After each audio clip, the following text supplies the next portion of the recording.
Do you know what's up? We do. I'm Beth Greenhagen, and I'm thrilled to be back with my friend Rich York. And we're here with an all-new episode of What's Up Groveland. Let's get started with some news and events.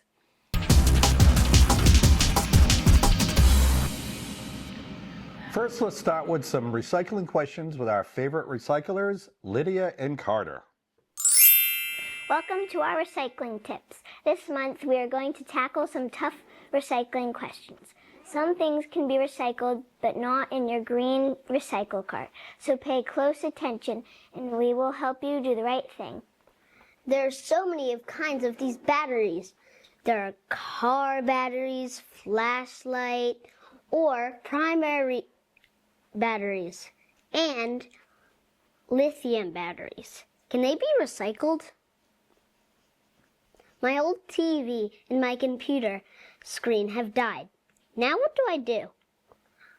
I have old electronics like radios, stereos, or computer parts. Can they be recycled? Stay tuned to the show and we will be back with answers to Carter's questions. Lydia, you didn't do the thing. Oh, yeah. Can't wait for the answers.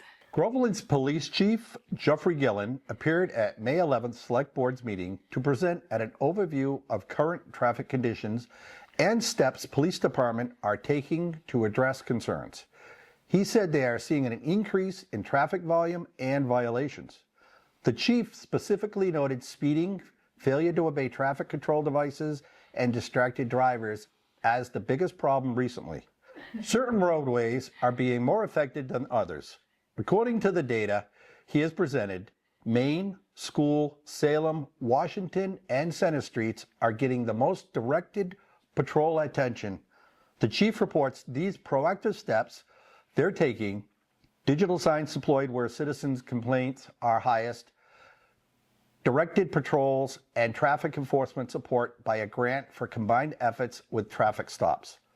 The department will continue to monitor traffic patterns. The chief said that they do not give out a lot of fines because he feels an education stop is as impactful. Do you have a traffic concern? Check out Groveland Police website and send them your information. If it's June, then it must be Pride Month. Haverhill Pride is back, bringing even more joy, color, and community to the streets of downtown for 2026, according to their website. The parade this year will be on June 20th, starting at 12:30, with the resource fair and vendor market from 1 to 5 p.m. A Washington Street Festival, including food and True North Beer Garden, and even a drag fest. There will be a Skyline social after party at 5 and a family after party at the Riverfront Boardwalk too. See their website for details. Many of our crew joined in fundraising and marching last year and had a lot of fun. Keep your eyes peeled for fun events all over our region and feel free to send us any you'd like us to repost on our Facebook page. As we have reported on past shows, volunteers continue to work on community preservation project to enhance our trail systems. If you are interested in learning more or even volunteering to help with the projects, please contact John Sullivan, the conservation agent, at Town Hall or at 978-556-7207. This month, we want to concentrate on the wonderful trails at VZ Memorial Park. VZ Park was purchased by the town in 1996. Since then, the Conservation Commission has guided volunteers to develop an extensive trail system. It winds through the woods and fields along tranquil Johnson's Pond. Many other birds can be seen while you walk the trails, such as bald eagles, owls, and other raptors. Walkers may even encounter a coyote or a fox that reside at the park. One trail, the Muskrat Highway, takes walkers out into the limits of the park as it stretches into Johnson's Pond. The Trail Enhancements Community Preservation Project, approved in 2025, will help the Commission make the trails easier to follow. New signs at intersections and trail markers on trees will point the way. A new kiosk will display a large map of the park showing all the trails. A QR code will enable visitors to download the map to their phones and offer more information. Fantastic. As we mentioned, if you're interested in helping with this project, you can contact John Sullivan at his town hall office or call him at 978-556-7207. Next time you want to take a walk in the woods or seeing some of the superb views of Johnson's Pond, stop by VC Park. You'll be glad you did. And now for a special installment from our historian, Lee Thomas. Thank you. I'm Lee Thomas, and this is What Was Up, Groveland. If you didn't get the opportunity this past Memorial Day to visit any of the war memorials here in Groveland, please take the time to visit any or all of them. Groveland is a community that has done a beautiful and respectful job of honoring those in the community who have served and made the ultimate sacrifice for us all. The memorial to honor those who died in the American Revolution can be found in the Riverview Cemetery. The monument for Groveland's Civil War dead can be found in Perry Park across from the Congregational Church. In the early 1900s, it was moved from Perry Park to the cemetery and moved back again in 1929. You can find the memorials for those who died in World War I, World War II, and Vietnam in Elm Park, near the gazebo. It was beautifully assembled when that park was renovated, and in front of Town Hall you can find the list of men and women who served in the two world wars, Korea and Vietnam. The memorials in both parks list the names of the men from Groveland who died in defense of their country. Let's consider the Civil War, as it is noted on the 1866 memorial, the War of the Rebellion. When the war started in 1861, the population of Groveland was 1,448. According to the prescription regulations of the time, Groveland was expected to send 21 men to serve. 185 volunteered and 28 died in the conflict. One, George Willey, was in the Lawrence House of Correction and was offered clemency if he volunteered for the Navy. All volunteers were paid a $10 bonus for signing up. Of those who died, 19 were shoemakers. 6 were in their teens. Homer Jakes was 15. 15 were in their 20s. 9 were married. William Sides had 13 children, whose stepson William Perry also died in the war, as did Sides' son-in-law, Francis Foster. Perry's mother and Sides' wife, who had lost a husband, a son, and a son-in-law in the conflict, was denied pension benefits for any of them and sued to get them and eventually won. 6 were killed in action in the Civil War. 3 died of their wounds. 15 died of diseases, and 4 died as POWs. The Chase family sent 4 sons to the war, but only 1 came home. William Chase and Nathaniel Loveland were brothers-in-law. John Adams, Congressional Medal of Honor, winner and co-founder of the Langley Adams Library, went to war with his brother Isaac.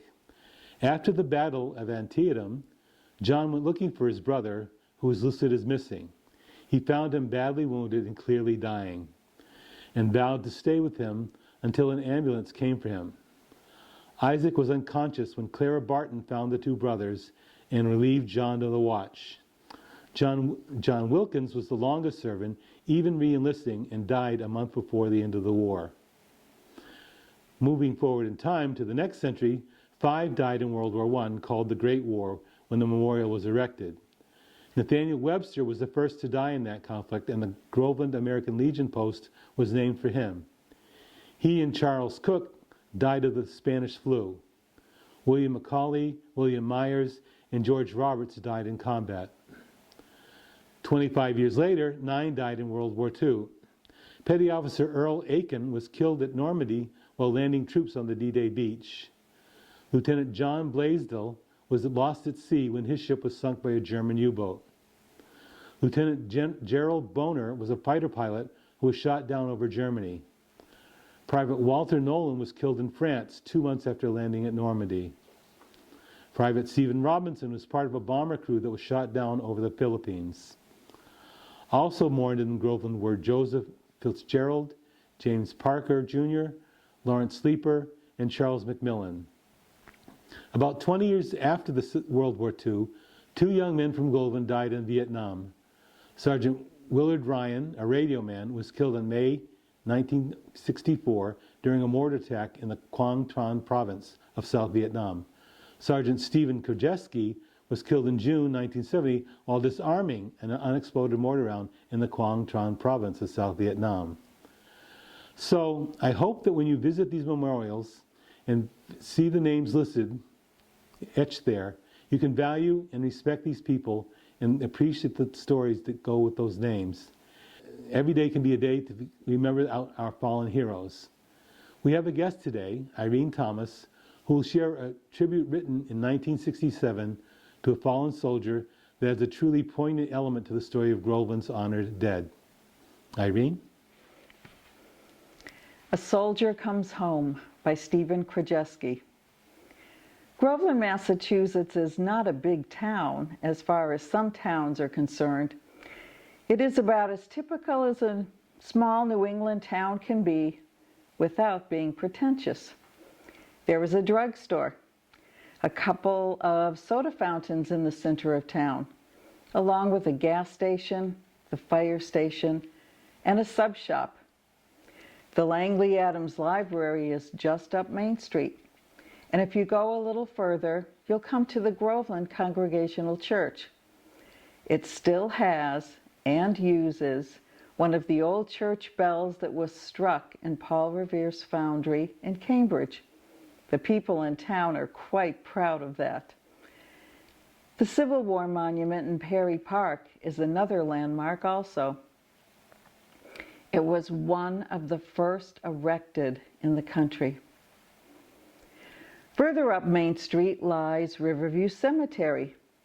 The hallowed ground has been on the same knoll overlooking the scenic Merrimack River since the settlement of the area just after the Revolution. Today, Groveland buries another of her sons who has fallen in battle. He was a different kind of soldier in a different kind of war. Sergeant W. Robert Ryan, known to his friends as Bob, was that kind of a soldier. The Army was Bob Ryan's life, and even though the Army took his life, if I know Bob, he knew that was part of the game. He always impressed me as the sort of guy that you could depend on in time of need, a sort of steadfast individual that you always knew was there, no matter what. But the toughest part with the death of any soldier is those he leaves behind. Bob was the only son of his parents, who are two of the finest people I know. He also left a wife, Geraldine, who now must raise 2 small girls and is expecting a 3rd child. This is what hurts. Yes, Bob was a different kind of soldier in a different kind and often misunderstood war. But there is an old saying that holds true no matter what war is fought, no matter where or at what time. War is war, and there are still going to be those who die. Where they fall is of little consequence, nor does it matter who kills them, but let us always remember what they died for. Let us always remember. 4 years after Sergeant Ryan was killed in Vietnam and buried in the Riverview Cemetery in Groveland, the young man who wrote this dedication, Sergeant Stephen Krajewski, was also killed in Vietnam and buried in Riverview Cemetery in Groveland. Spending time to visit the memorials in Groveland is a way that will let us always remember. Let us always remember.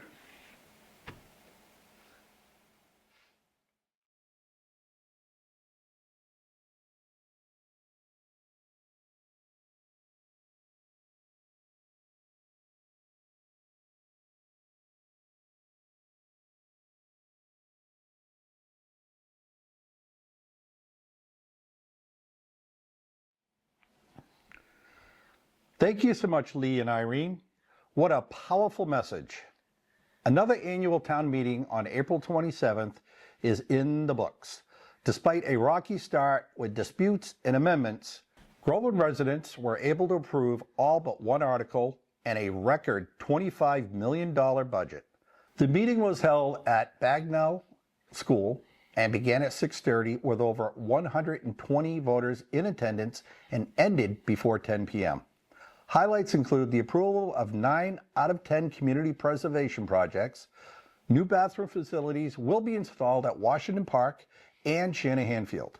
A project to continue plans for rehabilitating Perry Park and new plans for lighting fields in the Pines recreational area were authorized by the voters. 2 articles were hashed out and finally approved that allow the Conservation Commission to continue to rent out both residential and event spaces at VZ Park. There was an effort to remove this right. Despite previous town votes, when the property was purchased, Groveland residents who live at the park were able to convince voters to keep the Conservation Commission in control of the park. Another article allows shared driveways for 2 parcels for any future new homes in town. Overall, it was a productive evening for the town and fiscal year 2027. And here is this month's interview with our own fabulous Elaine Tamizian Muse, who did such a great job filling in for my co-anchor, Beth. Take it away, Elaine. Hello, and welcome to Groveland Community News. My name is Elaine Tamizian Muse, and today we'll be hearing about a fabulous production entitled Rubbish to Runway, or R2R, with Melissa Montello and Elizabeth Rose. Thank you for being a part of today, Melissa and Elizabeth. And viewers, if you have never heard about Rubbish to Runway, you are in for a treat. I wanted to start with some history about Rubbish to Runway, so I think that question is probably best addressed by you, Elizabeth. So let's start with some history as to how Rubbish to Runway got started. So anything you can enlighten us with, Elizabeth, go ahead and do that. All right. So I was working with a little organization in Guatemala, in San Juan, Comalapa, Guatemala, which is it's about an hour and a half from Guatemala City. And we were there teaching English, my husband and my 2 children and I, and this was in 2005. And anyway, on our first trip, we got introduced to an American man who had been in the Peace Corps and had come back to start an organization that he called Long Way Home. And at that time, it was an eco-farm. And so we got very involved. My whole family got very involved. We started going every year for a couple of weeks and volunteering and teaching soccer and I was doing a lot of administrative stuff. And so they asked me to be on the president of the board, blah, blah, blah. So 5 years later, in 2010, I was thinking that what really this organization needed more than my love was money. And so I was thinking, well, what could I do in America that would translate some of what our mission was in Guatemala? And at the time we were building a school with trash. So we had started to build the school with trash, having with plastic bottles that were found in the street, and we were putting them into wire cages and then muddying them over with like an adobe type of thing. And we started building this beautiful school campus. And since we were working with trash, we're also using tires and packing them with dirt and then building walls that way. And so since we were using with trash, I thought, well, what would be the crossover? And finally it came to me like, well, how about fashion? How about making fashion with reused materials? For one thing, it would appeal to women, because at that point our organization was very man-centered. It was all about building and, pounding dirt into tires, and it was like if you were a dainty little woman, you wouldn't want to be doing that. So this was a way to get like the women involved in caring about the organization, and so I just had this idea that we would do a fundraiser. We would just try it. We would do a fundraiser, and we would take old trash and even old clothing and make it into something beautiful and have a fashion show. And so I started planning it, and I had an intern, and we were talking like, oh, what should we call it? And my intern said, well, let's just call it Rubbish to Runway. And great so name. Rubbish to Runway was born, and that was in 2010. Wow. Yeah. And so it's been going ever since then. Yeah. Excellent. Great story. And all the money at that time was to go back to Guatemala. Went back to Guatemala to build a school, which is still today. There's a school there. It has about 20 different buildings. They're all built from trash, and they're very magnificent. And everybody should look it up. It's www.lwhome.org. And it's a gorgeous website, and it's a gorgeous school, and there's a library named after me. Really? Wow, what a beautiful tribute. Well deserved, too. Okay.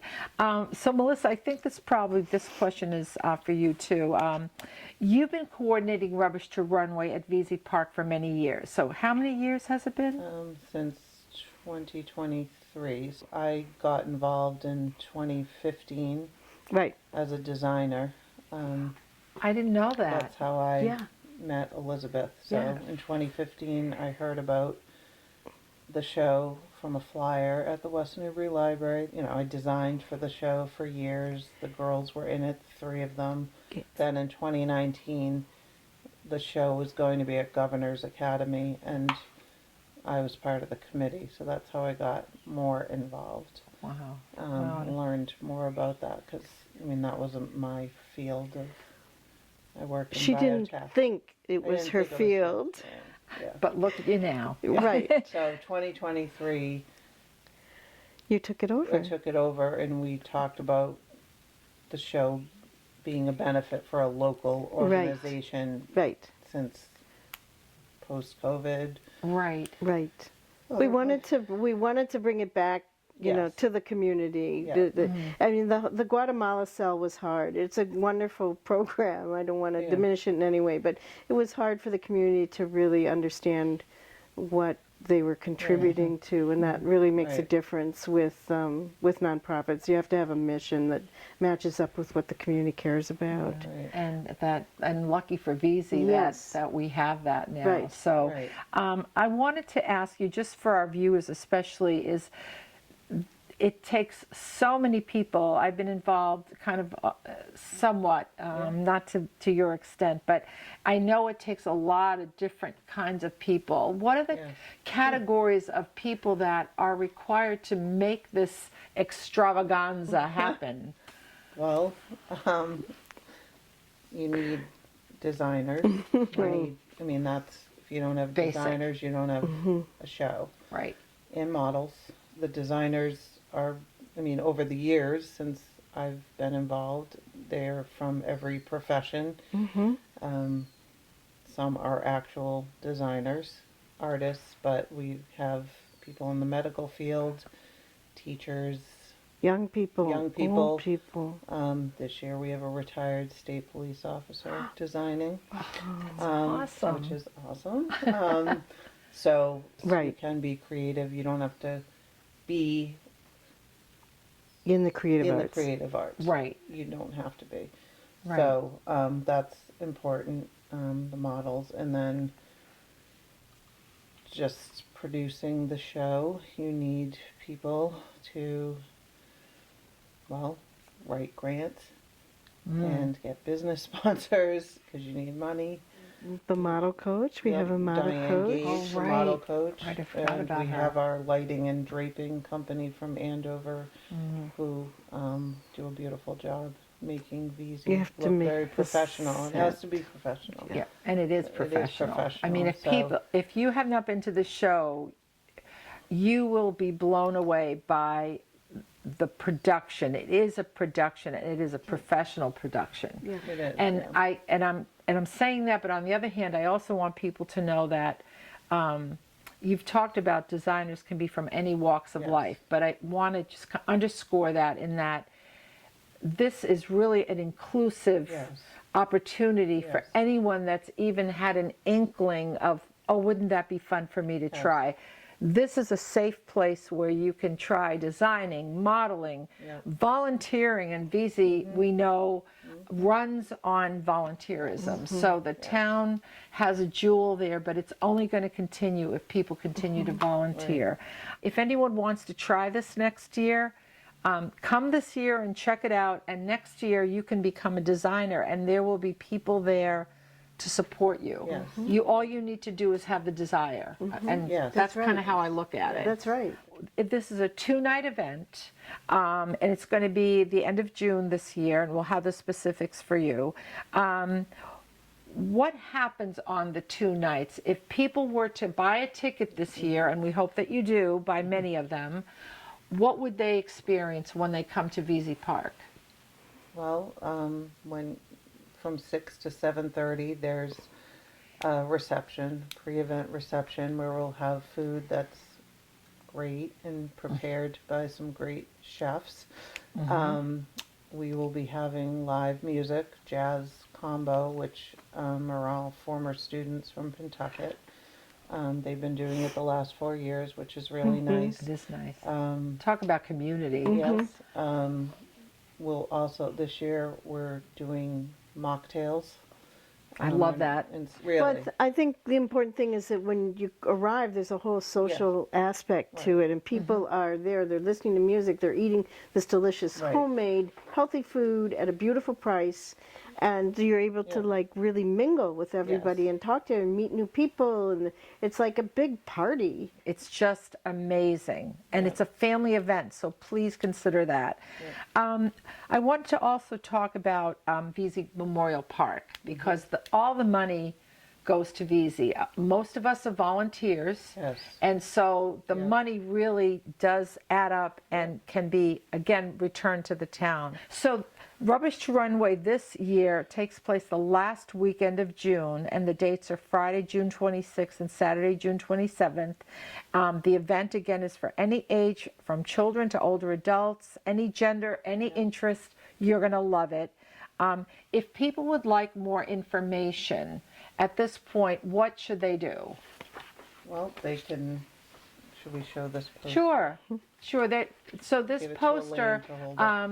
I've also, we're also we've been putting these up in areas that we feel are good locations for them, but we will also be posting this on our news show, so that people will know what the website is and how to get tickets. This Friends of VZ has a new website, which is beautiful. Okay. And you can purchase tickets through there. Okay. We have an Instagram account, Rubbish to Runway 26. Okay. So that would help you. Another way to get information. information. And there are tickets available right now. Yep, we're getting Friday night. There's about 40 tickets left out of 150, and then there's some Saturday too. But it does sell out every year. Every year. It sells out. Every year, always So sells out. if you feel that it's something that you would love to do, please jump on it. Yep. So as we get closer to our time, or the close of our time together, I want to ask each of you, this is kind of my signature question. You think about it a minute. What brings you joy? What brings you personal joy? About rubbish? Well, okay, 2 questions about just in general, and then specifically about Rubbish to Runway. Not rubbish in general, but Right. Rubbish to Runway. Well, I love to write, so that brings me joy. Writing in community, I love to do that. I love to do creativity with people. That's what the whole thing is. You know, it's like Melissa joined in 2019, and she was like so incredibly able to do everything. So having someone like Melissa join our group was incredibly supportive and wonderful. So community and writing, I love that. I'm a psychotherapist. I like to talk to people. And what gives me joy about Rubbish? I think the thing that gives me joy about Rubbish is that it's so diverse, it's so inclusive. Every designer gets to pick their own music, so the music it changes all the time. It doesn't have that boring, fashion show, that, it isn't even music. So it's kind of, everybody has their own act, and everybody gets to be spotlighted, and I love seeing how people start, with the rehearsal, and by the end of the final show, they're stars, and it's just so beautiful to see that development. I love that. It is. It is. Yeah. It's quite a thing. You have to do this. Melissa, what are you thinking? Anything you want to share? I guess one thing that brings me joy is connecting people. I feel like I learned that from, my mom is a connector, and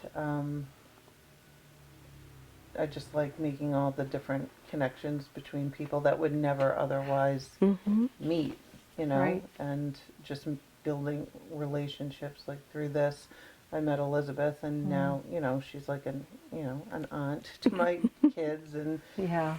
they come home from college, they get to see Elizabeth, and just making these lifelong connections. But in life, I that's important to me, making connections. But the show, for me, is about, building connections and empowering people.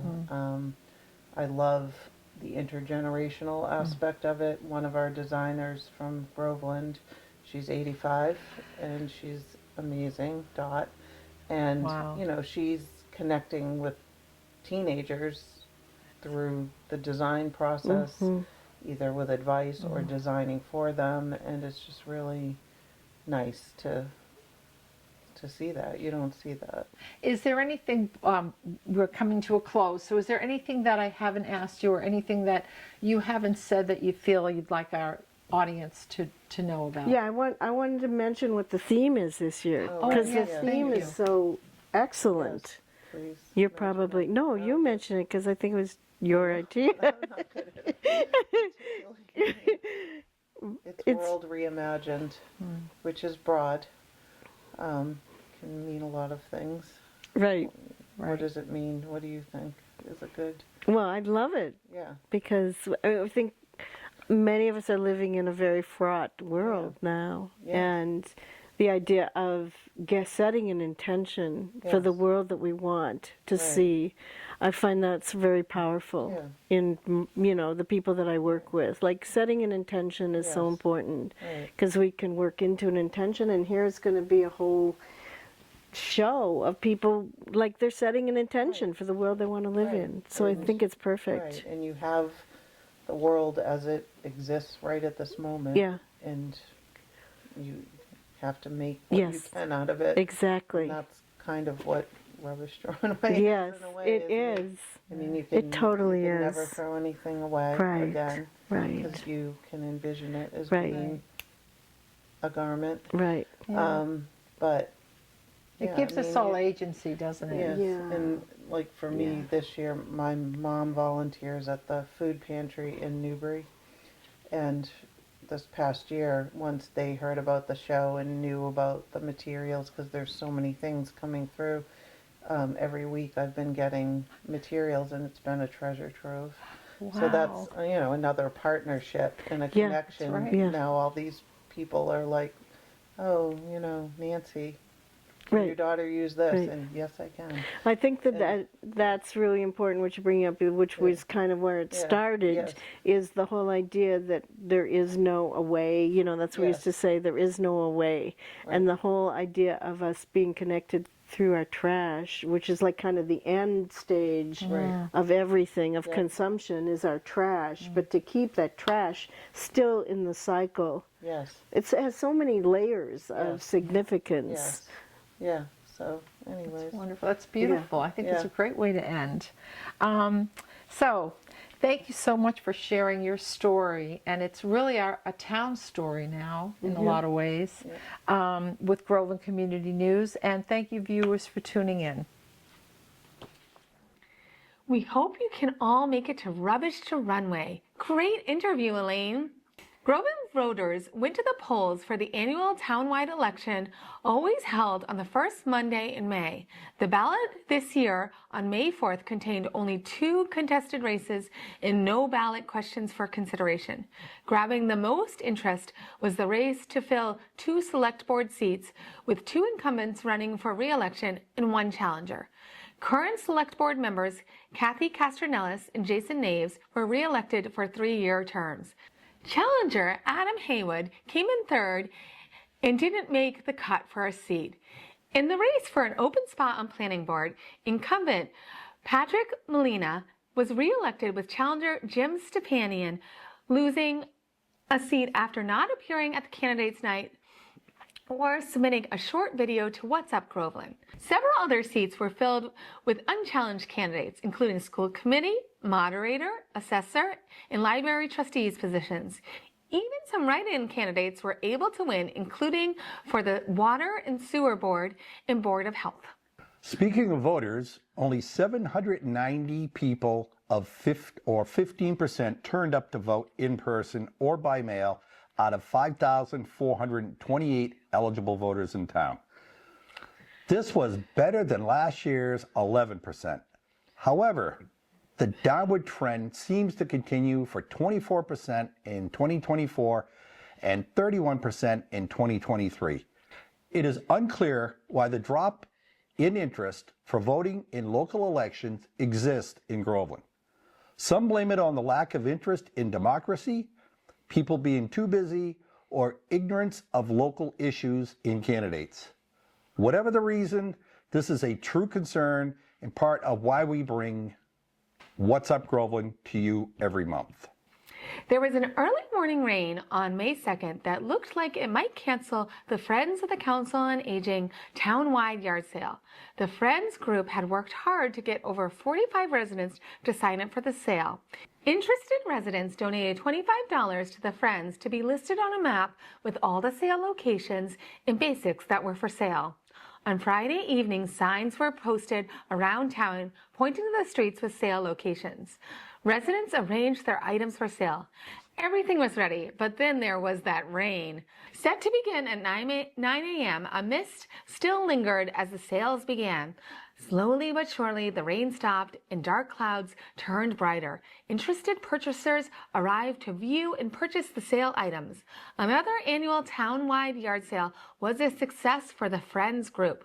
All funds raised will be donated to maintain important programs for senior residents of town. Remember, next year, when you are surveying your unwanted or unused houseware, furniture, books, or clothing, to sign up for the annual event. It will help you clean up your home while supporting a worthy cause. The town of Groveland announced a new trash and recycling contract with G. Mello beginning Monday, June 29th, 2026. Qualifying households will receive a black 65-gallon trash cart in early June. All residents are required to use town-issued carts for trash and recycling. Trash and recycling carts will now be emptied with a mechanical arm for a fully automated pickup. July will be a transition month. Starting in August, overflow bags will no longer be accepted. Recycling will now be picked up every other week, and updated calendars will be mailed to residents soon. Stay informed about disposition of old carts and bins and the location of cardboard drop-off by visiting grovelandma.com. Summer means vacation time and more hours for reading, so get ready to read and chances to win prizes for your efforts. June marks the beginning of the annual summer reading program at the Langley Adams Library, and it is for everyone. Adult readers should grab a bingo card on June 29th and start filling it out. Young readers may sign up at the Butterfly Kickoff program on June 20th. Sign-ups will continue over the summer and programs will end in August. Enjoy good books and support the many programs organized by our library staff this summer and have fun. Stay informed at langleyadamslib.org. Welcome back. How about some answers? Lydia, Tell us about the recycling batteries. Cars have lead acid batteries that should always be brought back to the store where you bought the new one. They will recycle it. Batteries used in flashlights, toys, or radios are primary batteries. Collect used batteries in a container and take them to Staples store and they will recycle them. Lithium batteries must be separated and brought to a Home Depot store where they have a special collection box for them. What about dead monitors or televisions? You must bring old monitors or TV to a store such as Best Buy, where it will cost you $25 or $35 to have them recycled. And how do I recycle my unwanted electronic gear? Again, bring electronics such as radios, stereos, and computer parts to either Staples or Best Buy. You will not have to pay anything to recycle these. Thanks again for listening. Remember, it is important to keep recyclables out of landfills or dumps. We all need to do our parts to keep the earth clean. No, we're not doing Carter! No, not. I thought that was in the end. I thought that. Thank you, Lydia and Carter, for answering the questions we're all asking ourselves. Your segments are always educational, and we appreciate it. And that's all we have for you, Groveland. Please send any tips, photos, jokes, or advice to whatsupgroveland@gmail.com. Look for the show on Groveland TV's YouTube channel under videos, as well as on repeat on local cable channel 22 and high def on 1072. You can even find your stories in a free regional newspaper called the Town Common with a kiosk in front of the post office. We'll see you one more time in July before we go on hiatus. You sure you want to do the double thumb?